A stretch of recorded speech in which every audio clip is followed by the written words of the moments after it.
Hi everyone, I'm so excited to kick off my Halloween DIY leather earring series. I have been super busy making so many leather earrings, and I'm going to do a series of videos and really feature one in each and just show how I put these together and show you some of the variations of them. Starting with the really super simple ghost leather earring. It's really fun because I am doing it in a double layer, and I like that because I love seeing a color pop out behind the eyes. You can do them single layer. I've seen a lot of these. And so these earrings just hang and you've kind of got this googly eyes opened up. I just think it's fun having the black shine through a little bit. I've played with these with all kinds of materials. These are kind of that super fine glitter. I thought purple's a really fun ghost color, and purple's such a iconic color for Halloween too. If you want to add some color but still kind of stick with Halloween color schemes.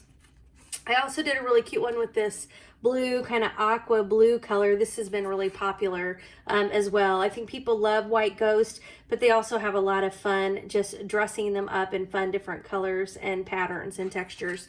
And of course I did the basic white. I will say this is the most popular, and it's just the basic white ghost, and it's got black behind to really help pop the eyes out. This is the one I'm going to make today in the video, but as I do it, I'll kind of talk through different materials as well. One of the things I want to highlight in the video today is the materials that I'm using. This front is a basic smooth faux leather. By the way, I do link up to all of my materials below, so you can look in the detail. If you just click that arrow and open the details, you'll find links. Or to make it super simple, go to the comments and I'll pin a comment at the very top. So no matter how many comments there are, you'll find this comment, and I'll link to my materials. I'll also link over to my web pages because I do blog post on all of my earrings as well. So anyway, this front layer is this smooth white faux leather. You can do a pebbled white leather, but I just think the smooth is kind of my favorite lately as I'm doing fun baseballs and things like that. I love the smooth texture of it. And then I always like to make sure on the back of my faux leather that it's a good color. I love it when the color matches. Those of you who make leather earrings know, or I should say faux leather, that sometimes on the back you don't really know what to expect, and a lot of times you'll see it actually the color of this card, this kind of brown tan color, will be on the bottom of on the back of your faux leather. And in a lot of my videos I show how you glue and adhere pieces of faux leather back to back, so you don't really notice that if you don't like the back. I try really hard to find materials that have great looking backs so you don't even need to do them back to back. So I wanted to show you that. And then this is what I am most excited about, and I have to admit I just put in another order before I published this video because I wanted to make sure that I've got what I need to get through the next couple of months. This is a double-sided faux leather. It comes double-sided already. If you watch my videos, you see me making double-sided cork, double-sided faux leather. I absolutely love it because I really like smooth lines along the edges. And while I glue pieces together as well, you never get them perfect. And so I love how when you use this double-sided leather, it's perfect on both sides and the cuts are really clean. And so I'm going to link to that one below. A lot of my faux leathers are from Etsy shops. I have a few favorite that you can take a look at. This double-sided faux leather is actually from Amazon. And so it comes in a kit. It's a lot of colors. Oh, maybe later I'll bring that into the video frame and show you kind of the kit. There's a lot of different colors. I use them. Maybe I've got a whole thing of teardrops that I've cut with all of that. And I use it for basic teardrops all the time because it cuts so well. Okay, so that's it. I wanted to kind of frame up what we're going to do today, and we'll get started just by looking at how I made this ghost, or what SVG file I used. You will find a ton of ghost SVG files, and they're all super, super cute. I was looking for a very particular look. I wanted to be kind of a fun and friendly feeling ghost. I wanted it to be kind of a flowy ghost and not like a lot of points to it. I'm just kind of picky. It doesn't mean that it's right. Like, everything is really, really cute, but I had a look that I wanted. And so I found this in kind of a funky way, so I'm going to show you what I did to this file. Of course, I link my SVG files below as well, so you can link onto those if you're interested in doing the exact same one. But I'll show you how I made them, because actually I saw this on a onesie. It's still a super cheap SVG file to buy and upload into Cricut, but I did see it on a onesie, and so I think I've got lots of uses for this file beyond these earrings. But today I'm just focusing on the earrings. So let's go ahead and get started. I have pulled up a blank canvas here. So the first thing that we need to do is we need to get the image onto the mat. So I'm just going to come over here to the left. I've got all my icons, and I'm going to click on the images icon. Now, one thing just to point out for those of you kind of new, if you haven't uploaded your file yet, if you bought the file and then you downloaded it to your computer, this is where you come over here to the left where it says upload. That's where you're going to upload. I do have a video on here on my channel if you scroll down on how to upload files. All right, so we're going to click over on images because I have already obviously uploaded this and I've made quite a few. And I need to go to ownership. If this menu doesn't come up right away, just click this a couple times. It will come up. And then when it does, you just need to open up, this is how I do it. I open up my ownership file and I click on this uploaded. And it's there just because I've been making earrings already today. But you click on the uploaded and that will bring up all the files that you have uploaded into Cricut Design Space. This is the one that I'm using today. And so I just need to click on this Brew Crew. And again, I think this is so cute for so many different things. And once it's selected, you see it with a green box around it. And so you come down to the lower right-hand corner where it says Insert Images, and you just click on the Insert Images button. And that will bring it into your mat. Now, a lot of times when you're bringing images into your mat, there might be pieces that you don't want. And so in this case, the only thing I'm doing for this project is I want this little ghost right here. I don't want anything else. And so I need to isolate this ghost, pull it out of this picture and then just delete everything else. But when images come into Cricut Design Space, a lot of times they're all grouped together. This is all being treated as one image, and I can't go touch any part of this image. When I click, nothing happens because this is one image. So while it's selected, and I've got this blue box around it, that's what shows me it's selected, I need to come up to the upper right-hand corner, and I need to find this ungroup icon. And I'm going to click on ungroup in the upper right-hand corner. And now it has ungrouped that from being one giant image. What you'll find though is sometimes there are smaller groupings within the bigger grouping. And so sometimes you might have to ungroup more than once to get to what you need. I don't know if that's the case here. I can't recall. So we're going to click on this ghost. Oh, see, it won't let me click on the ghost because now it's calling this whole thing one group. So once again, while the blue line is around it, I come over to the upper right-hand corner. I just need to click on this ungroup button. And now again, this is the piece I want. Let's see if I can get it. Yes, I can get it. So I'm gonna pull that ghost over here. That's the only thing I even want to make my earrings. And I just wanna delete the rest of this. Now don't miss, if you're using this file, I don't really know what these couple little things are. There's like two little images over here. It doesn't matter. I'm just gonna click down on my left click on my mouse and I'm holding it down. I haven't let go of it yet. I'm holding my left click, and I'm moving my mouse to highlight this big area. Once I've highlighted it, I let go of pushing down on my left click and it selected all this stuff. And I can see that because there's a big blue X and big blue square. And all I need to do is click on the red X in the upper left-hand corner, and that is now gone. So I no longer have anything on my canvas except for my earring.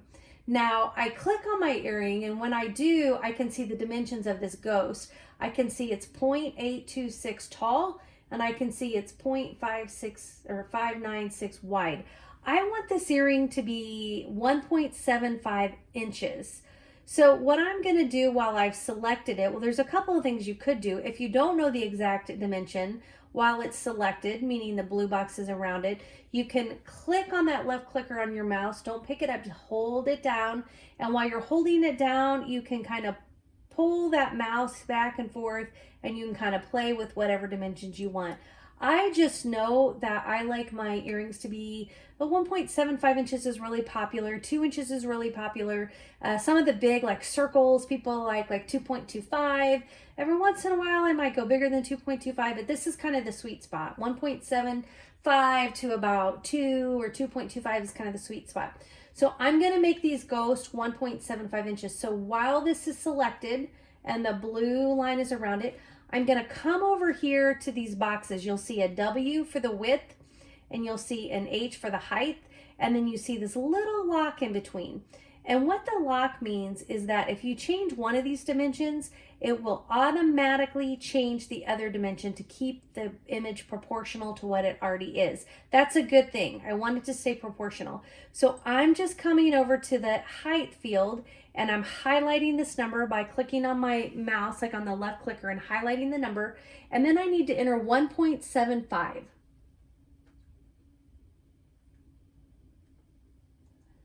And you'll notice when I do that, that the width changes as well. And now my ghost is 1.75 inches. That is all I need to do for my front layer. Oh dear, I need to plug in my computer and I'll be right back. All right, so now what we need to think about is the back layer if you are going to be doing a back layer. So what I want to do is make the back layer the same size as the front layer. So while the image is selected and there's a blue box around it, I'm going to come over to the upper right hand corner and look for this duplicate icon. And I'm going to click on the duplicate icon, and it is making me a second image. Now on the back image, I'm going to make it a different color. So I'm going to go ahead and change the color in my color panel. So while it's selected, I'm going to come up here kind of to the top left area. I'm going to click on this color panel box. It's kind of next to the line type. Say we're going to cut this, and we're cutting it on. I'm going to say black. And the only reason this color panel matters is it's just making sure these cuts are happening on different pieces of material. I like to make the colors match up to the actual colors I'm using because that way I don't get confused. So this is my back layer. This is my front layer. Right now when I try to put my front layer on just to see what it looks like, notice how it's sliding behind. That kind of drives me crazy. So while it's selected, blue line around it, I right click. Oops, I selected the wrong one. I don't know if you noticed that. It moved over to the other one. It's selected. I right click and I want to say send to front. And now that's going to let me put it on top of the black, not behind the black. Now, one of the things I want to point out is one of the main points or main reasons of having the two layers is you want the black or the back layer, it doesn't have to be black, to pop through the eyes. And so you don't want those eyes to be cut out. So I actually need to make a modification to this back layer because I don't want the eyes to cut.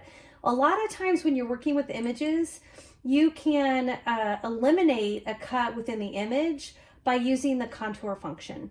So go ahead and select that ghost that has the eyes, and then while it's selected, you will have an option in the lower right hand corner. It's the very rightmost bottom option in your panel. It's called contour.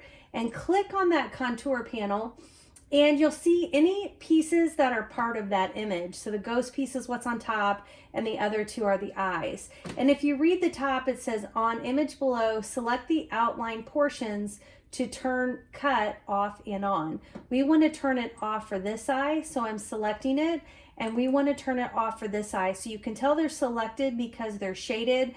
This is where I think it's kind of weird. We're not going to click this bottom button. We selected what we want, and we're going to go ahead and click the X in the upper right hand corner to X out of it. And now when you look at that ghost, you see that the eyes are no longer there. It's that simple. I mean, this is a really simple earring to make, a simple file. Even though we had to delete some stuff, it's a pretty simple file to work with. Now, we do need to go ahead and make a second earring, right? Because that will cover us for the first earring. So I'm going to left click on my mouse, and I'm holding the left click down while I select the whole thing. And then I can come over and click on duplicate. If you wanted, you could have selected each one of those things and then clicked on duplicate. I like to just select the whole image and do it all at the same time. Now, there's one other thing I want to show you, and this is really a preferential thing. You might like it, you might not. But whenever I have a shape that isn't 100% symmetrical on both sides, on this one you see there's kind of a flip that comes right around here, and that flip isn't on this side just kind of curves down. Anytime that's the case and it's not symmetrical and I'm making earrings, I like to flip one of them. So to do that while this is selected, and remember both of the layers are here, you could do this separately, click one and do what I'm about to show you, and then click the other one and do it again. But when they're both selected, you only have to do it one time. So they're both selected. I come up here to the top, kind of around the middle, there's an icon called flip. There's a little arrow here. When you click on that arrow, you get a menu. And what we want to do is we want to flip horizontal. And that's going to take what you see and it's just going to flip it like this. Okay? So flip horizontal. Watch down here on this ghost when I flip horizontal. Watch what happens. So now he goes like that. I think that's really cute when I'm doing earrings to have them go in the opposite direction. You can see that here on this one. How they, when you wear them, you know, one's kind of pointing one and the other's the other way. I just think it looks super cute. There's definitely not a right or wrong to that though. That's just a matter of preference. So now this file is ready to go. And that was super, super simple. And we've got everything ready. And because I'm using a double-sided faux leather, which I showed you, this was that double-sided faux leather I got on Amazon, I don't need to think about what I'm going to do with the back layer. If in fact you're not using a double-sided faux leather, and let's say you do have a black here, a single-sided black, and it has a brown on the back and you don't like it, you could always print, you could always prepare a second file. So I could duplicate this that you can put on the back, right? And then you glue them together. You see that? I'll put a link to the glue below in case I do that. People do that all the time. If you want to glue them together. The one word of caution is when you glue two images back to back and they are not symmetrical, you've got to flip one of these. Otherwise, when you put them back to back, they won't line up, right? You've got, if you imagine putting these two, you know, this way, you need them to line. So that you got to make, when you're making duplicates, you got to do that. So I'm not doing that because I've got my double-sided faux leather. So I'm going to delete that. But I want to mention it because a lot of people do cut a second piece for the back. I don't double-side my front piece because no one sees it. Well, first of all, this piece is beautiful. It wouldn't even matter. Even if it were alone, I wouldn't double-side that because it's white. But it's anything that's setting up against a back layer, you're not really going to see it. So I never really double-side those. I only double-side the back if I don't like the way it looks. All right, super easy. We're ready to go ahead and get this sent to the mat. So I'm going to come up here to the upper right-hand corner, and I'm going to click on my Make It button. And this is where you want to think about how you're cutting your materials, what they are, because you want to make sure you've got your settings right. So first we're going to look at our white layer. And for me on my white layer, this is a pretty standard, it's hard to say standard, but I'm going to call it pretty standard thickness. This is my very favorite white faux leather. But almost every white faux leather I cut the same way. I cut it as a shimmered leather. So I'm not going to do anything here. I know that I am going to put it good side down. And so because I'm putting the good side down, I do always click mirror. It's not going to do anything because I have one of each. So they would, you know, come out the same. But the mirror just means that it's cutting in reverse because the side that is going to face out is actually facing down.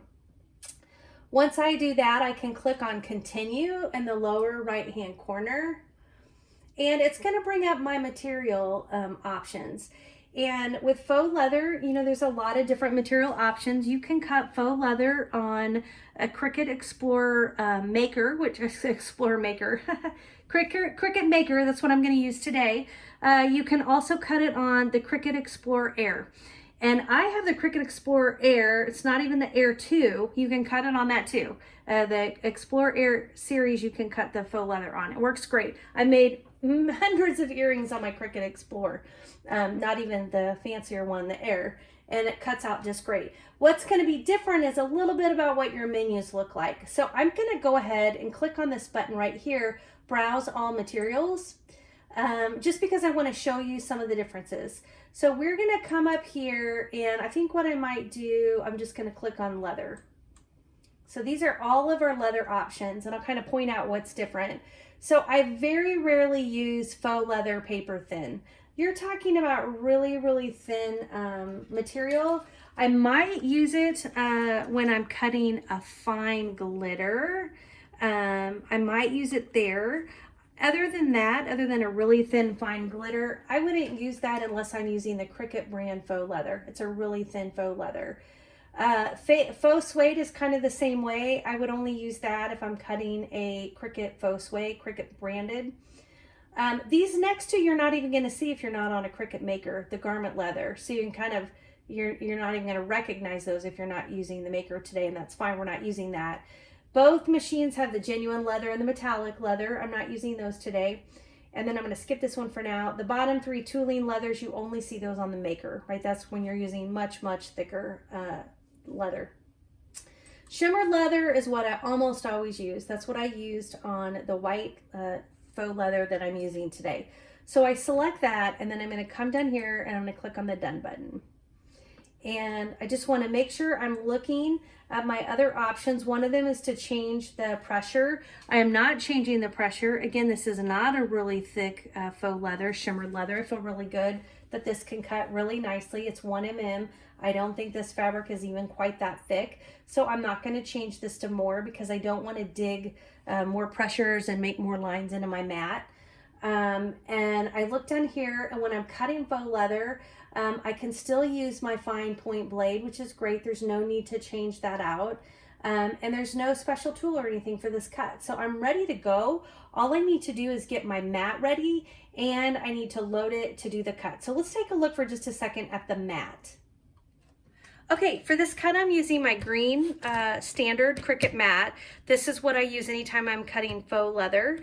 If I'm cutting genuine leather, which you could make these ghost and do both layers genuine leather, or if you wanted, you could just do the back black layer genuine leather. But this front white layer we're doing in faux leather. I do put a transfer paper onto my mat, and I do this because it really helps keep all those faux leather fibers from my mat, and it makes my mats last so much longer. And so it is an extra step, but it's one that I think is really worth it because it also really holds that material down so you don't get a lift, especially if you're cutting holes or something into the material. And so I put that down, and then I just pull the back layer off. Now this is some interesting transfer tape. It's a ginormous roll. I'll link to this below. I use a ton of transfer tape because I make a ton of earrings, and I put it down. Every cut I make, I put down transfer tape. And so I spend money on transfer tape, and I found this. I got this on Amazon too, and it's like so much more economical for me. It's this huge giant roll. It works just great. And so that's now what I've been using when I'm cutting my earrings. And I only cut my transfer tape as big as kind of the cut space that I'm using, that I'm going to be cutting, you know, in these earrings. I didn't cut it as big as this piece of material. And I also don't like to pre-cut my material too much, just because when I do that, I feel like I have waste. And so I just put the transfer tape right down where the cuts will happen. And then that's also where I'm using this brayer, and that's where I'm pressing the fabric onto the transfer tape. I think the brayer is one of the most important steps when I make my earrings, just because you don't want the material lifting from the mat when it's cutting. It's not a big deal if you're making a teardrop, but anytime you have cuts, you kind of risk the faux leather coming up off the mat. Again, that's why the contact paper helps you, but this is just pressing it down. If you don't have a brayer, like I used to use a pizza dough roller, is what I used to use, a dough roller to kind of push it down. That's genuine. Basically, that's the effect you're trying to go for. So now I have this ready. I'm going to go ahead and get it put into my machine.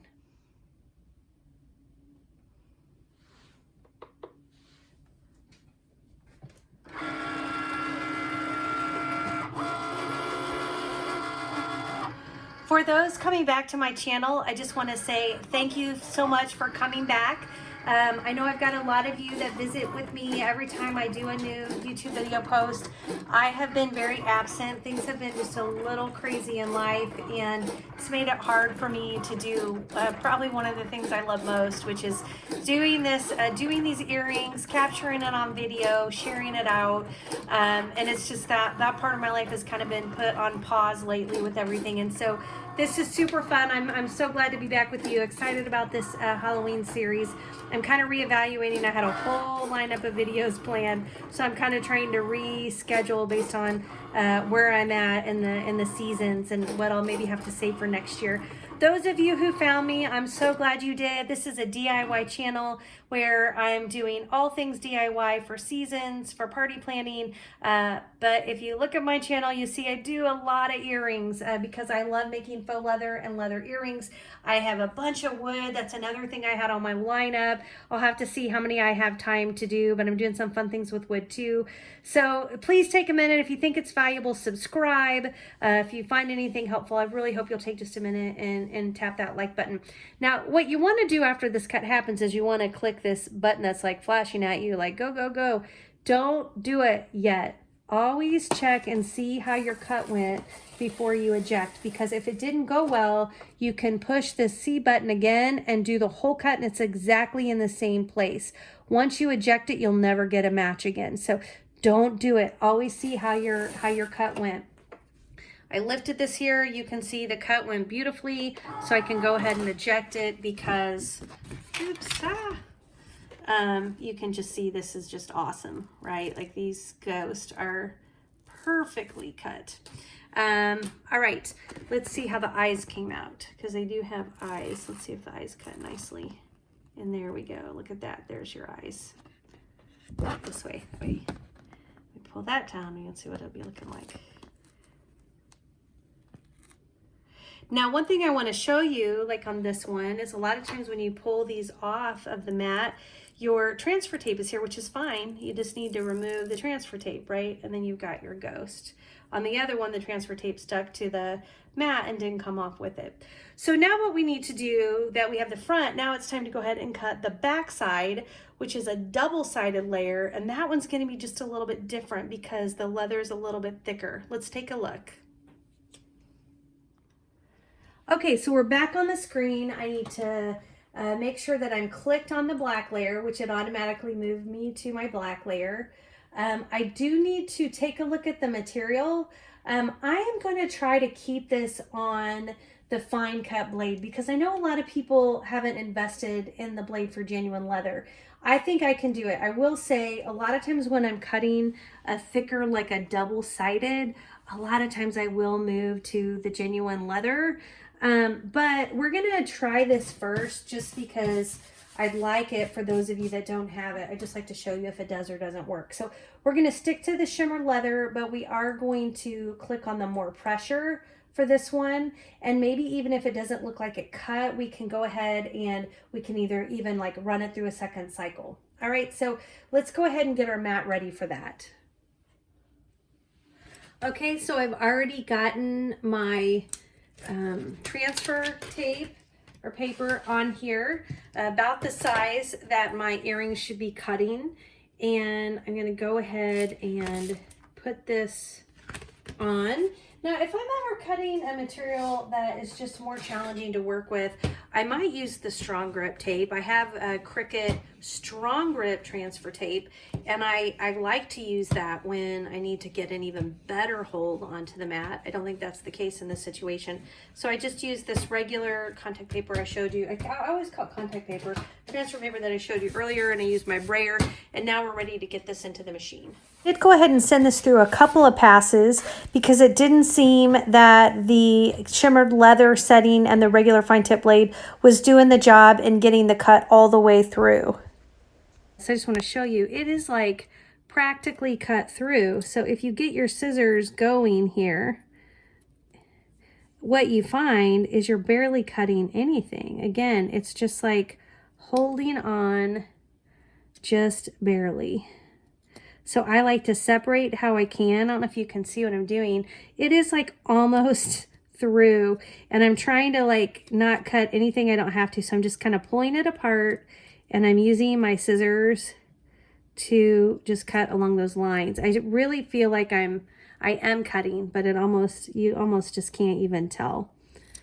So again, just trying to cut it where the lines already have it cut and just finishing up that cut.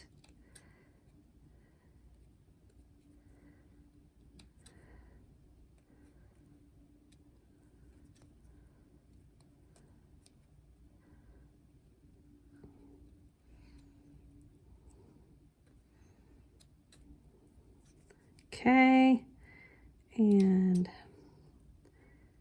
looking good.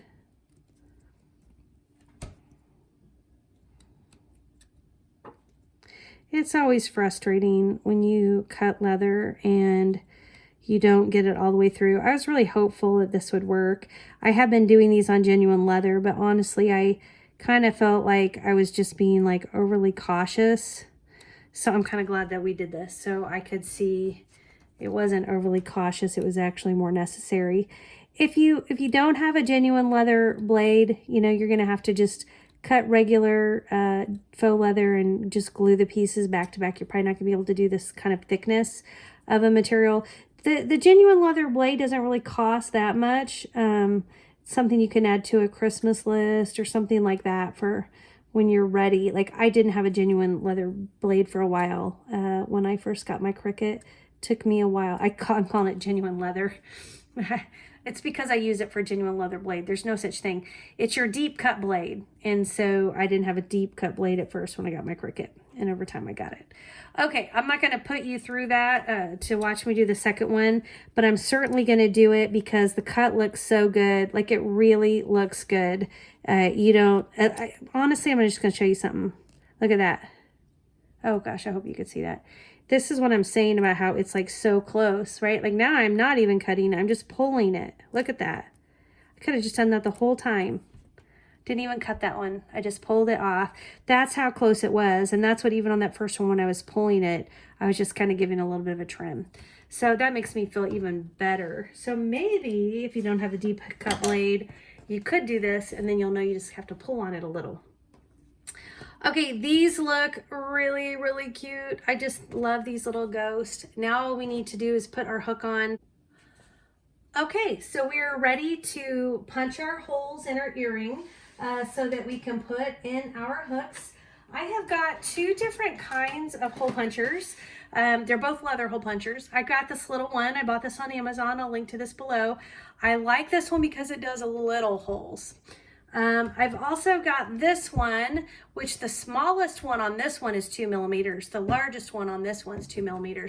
That's why I have both, and that's why I love both, is that it gives me that flexibility I need to when I need to have the smaller holes. For this one, I am going to use my bigger hole, and I'm just going to, my leather punch with a bigger hole. And I'm just going to line up both of my ghosts on top of each other exactly where I want it. And then I'm going to go ahead and get that